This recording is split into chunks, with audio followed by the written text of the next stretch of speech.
அஸ்ஸலாமு அலைக்கும் friends, welcome to அழகான சமையலறை. ரோஸ் மில்கை நான் செய்கிற மெத்தடில் செஞ்சு ஒரு தடவை சாப்பிட்டு பாருங்கள் ஃப்ரெண்ட்ஸ். ரொம்பவே சூப்பராக இருக்கும், சிம்பிளாகவும் இருக்கும். அதுக்கு நான் 1/2 லிட்டர் பாலை 1 டம்ளர் தண்ணி ஊற்றி காய்ச்சி எடுத்து வச்சுருக்கேன். அதை மிக்ஸி ஜாரில் சேர்த்துக்கிடுவோம். ரொம்ப தண்ணி ஊற்றி காய்ச்சக்கூடாது, பாலை 1 டம்ளர் ஊற்றினா போதும். இப்போ பாலுக்கு தேவையான அளவு சுகர் சேர்த்துக்கிடுவோம். நான் ரோஸ் மில்க் சிரப் ஊற்ற போகிறதுனால அதிலே கொஞ்சம் இனிப்பு இருக்கும். நீங்கள் எசன்ஸாக ஊற்றுறதா இருந்தால் இனிப்பு கொஞ்சம் ஜாஸ்தியாக சேர்த்துக்கோங்க ஃப்ரெண்ட்ஸ். நான் இன்றைக்கி 4 டேபிள் ஸ்பூன் சுகர் சேர்த்துருக்கேன். அதோட 2 குழிக்கரண்டி அளவு ரோஸ் மில்க் சிரப் சேர்த்துருக்கேன். இது எல்லாத்தையும் சேர்த்து நல்லா மிக்ஸ் பண்ணி மிக்ஸி ஜாரில் ஒரு 2 டைம்ஸ் பல்ஸ் கொடுத்து எடுத்துகிட்டு வந்துடுவோம். இதில் நான் ஐஸ் க்யூப்ஸ் சேர்க்கலை.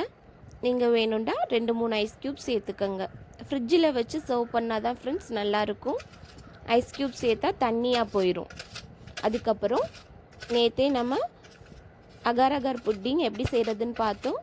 அதில் ரோஸ் மில்க் புட்டிங்கை இந்த மாதிரி குட்டி குட்டியாக கட் பண்ணி வச்சுருக்கேன்.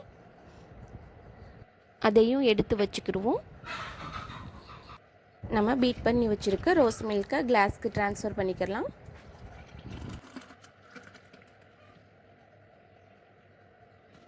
இந்த மாதிரி நுரை பொங்குற அளவுக்கு பீட் பண்ணிக்கோங்க ஃப்ரெண்ட்ஸ். அதுக்கப்புறம் நான் ஒரு மாதுளம்பழத்துலேருந்து முத்துக்களை உதிர்த்து வச்சுருக்கேன். அதையும் சேர்த்துக்கிடுவோம்.